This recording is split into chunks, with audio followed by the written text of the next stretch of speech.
This is the Education Business Podcast for consultants and business owners providing services in schools. I'm Claire Riley, and I'll be sharing how to start, grow and scale your education business.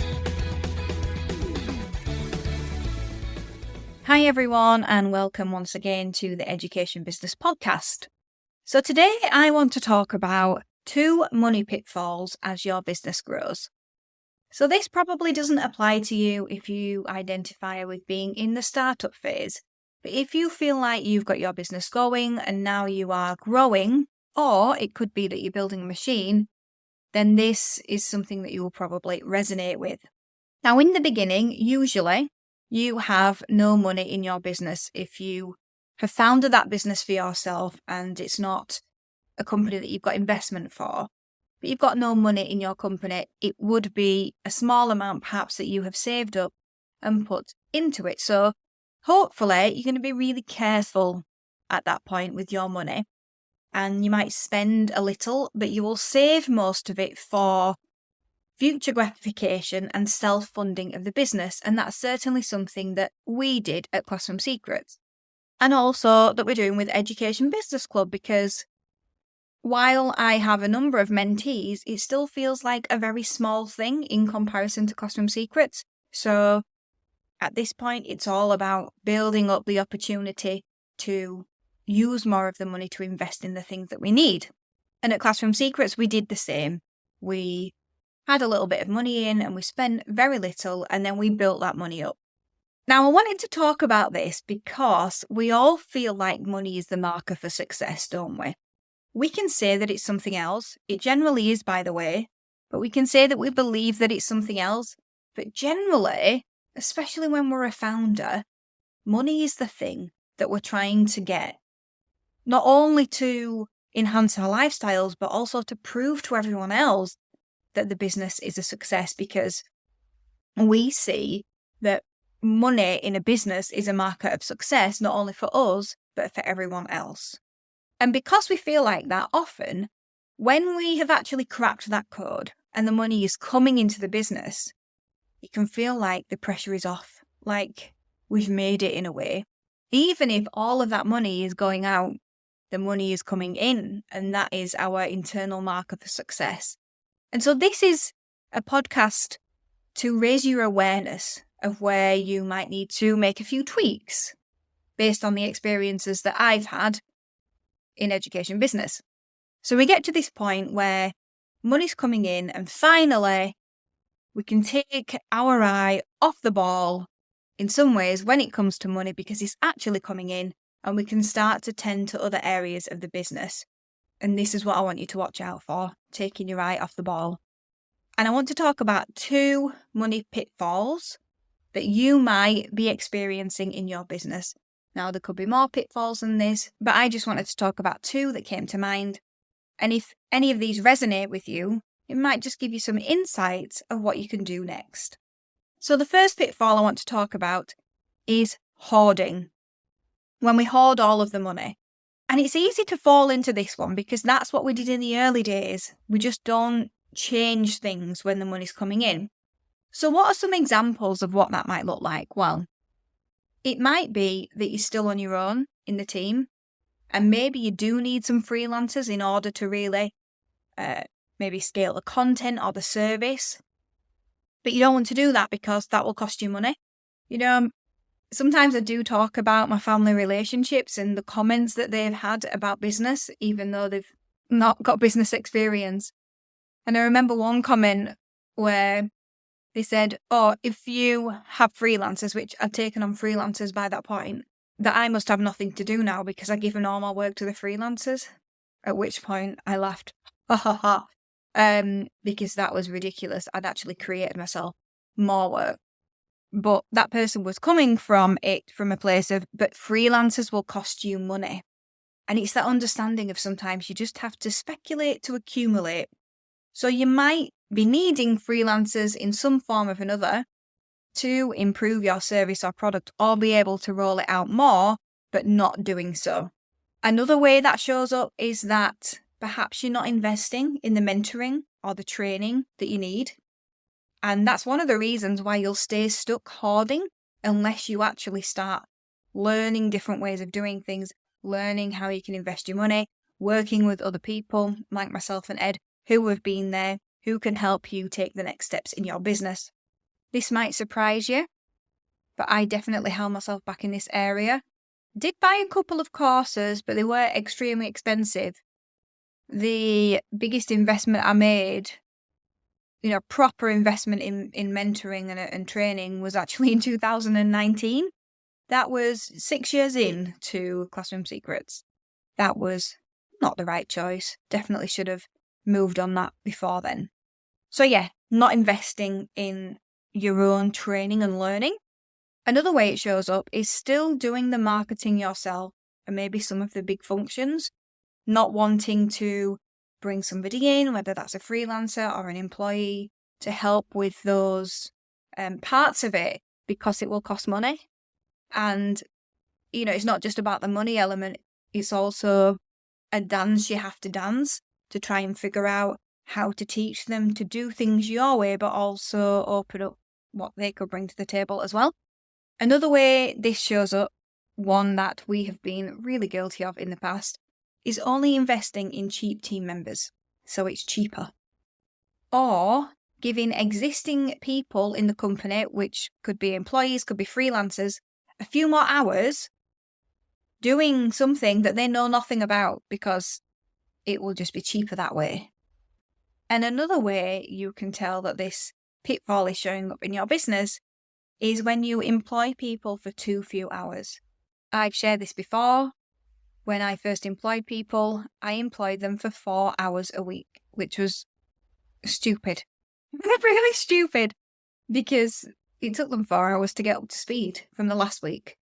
But I was too scared about how much money it would cost me.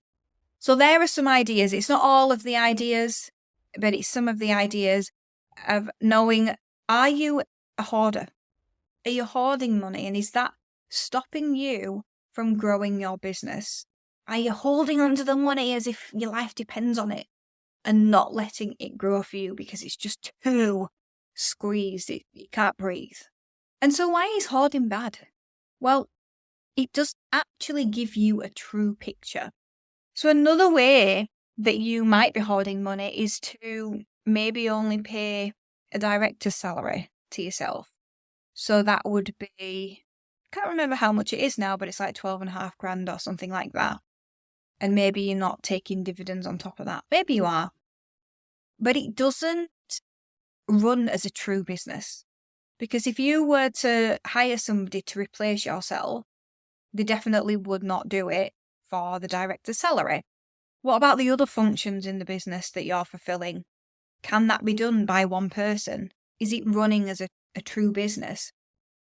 When we're not spending money in areas that we do actually need to spend money on in order to have a proper business, then we're stopping the business from becoming valuable. Now, you might say, I just want this as a job for 20 years. And I say back to that, lovely, but you're building a lot of value there that you're never going to realise. I know someone who believes that they can just sell their business tomorrow. And I want to tell you, of all the learning I've done, that is not true. You want to sell your business tomorrow, unless you've been working on it for 3 to 7 years, and you know exactly what you're doing, you are going to get significantly less than you deserve in the long term, or you can achieve. And you'll be surprised how low it is. You have to do the work to build the value into the business.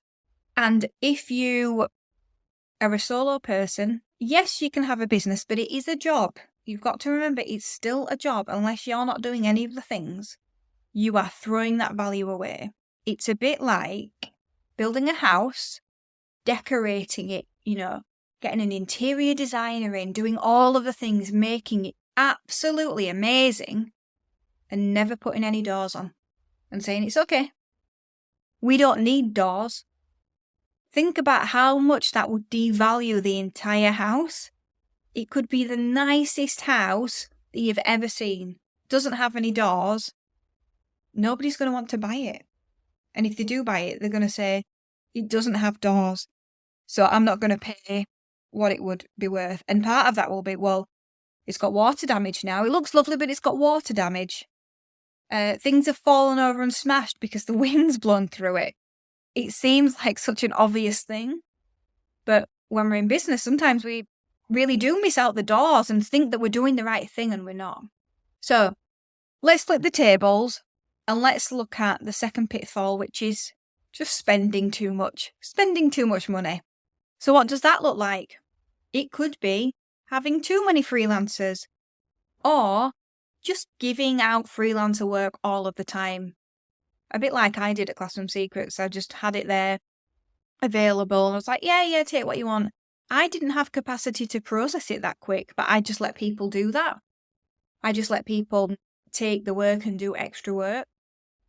And then he ended up with a huge backlog that we couldn't get through. But I kind of felt bad, thought it was my responsibility. They wanted to do more work, so I just let them, really. That's not really how a freelance relationship is supposed to work.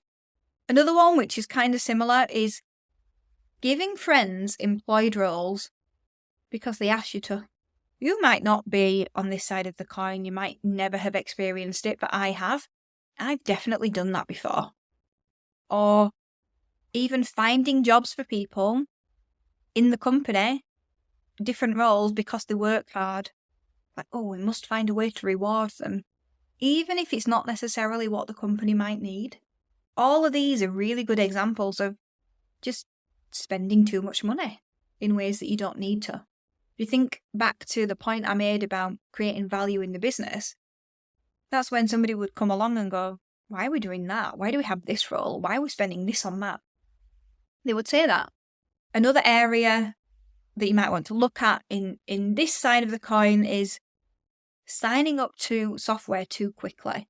Do you sign up to software really quickly and then a month later realise, actually, it'd have been better if I went for this software? Now, this is hard, I'm not going to lie. There have been times, even at Education Business Club, where I thought one thing might be the thing, and then I figure out it's not. One of the things I do to mitigate that is, even though I prefer to pay an annual amount because it's cheaper, I'll pay monthly in the beginning, just to be sure, so that I can make some shifts and changes. Another way that this shows up is getting too many courses but never completing them. This is not so bad if you get lifetime access or if it's a monthly fee, but if it's a case of you get 3 months access for this one course, I hate those because I never manage to do it in the 3 months because I have these other priorities that just come up. I get impulsive when I buy the course and then I'm like, oh, actually, that's not important in the next 3 months. It's important in the next 6 months or whatever. So that is another thing that might be showing up for you. Money's become really easy, it feels nice, and you're just spending where you don't need to spend. Another area that you want to look out for is using consultants who are not working hard or they're not able to complete their job properly because you can't give them the support that they need, whether that be you or a team member. So we definitely had a consultant at one point who wasn't really doing a very effective job. But because all of that function was with me rather than another team member at the time, I was a CEO. I just could not give them the time that they needed in order for them to be effective. This went on for quite a long time, just paying the money out and not really getting the value that we needed and knowing that we were holding that back. Because at the end of the day, you've got to think, that consultant, they just want their money every month because that's their business. They're certainly not going to push you. They're not going to chase you. So yeah, can't really blame them. It's up to you to really be thinking about, are you letting the money go over the sides? Are there any places where you're just being wasteful? So I hope those two sides of the coin, those two pitfalls, have given you something to think about. I've tried to give you some examples of what that might look like in your business. I think I am going to teach a more detailed lesson in Education Business Club for this, because there's so many things to look out for. I've enjoyed remembering elements of both sides of the coin and thinking about the businesses that we mentor. And it's just one of those things that creeps up on you. So there's definitely more I could say about it. But I'd love to know, do you resonate with either of these pitfalls? Do you recognise some of the situations and circumstances that I've mentioned? And are you going to take inspired action now based on the insights that your brain has downloaded today? I really do hope so. Thank you for listening to the Education Business Podcast. To get more information to grow your business, sign up at educationbusinessclub.co.uk.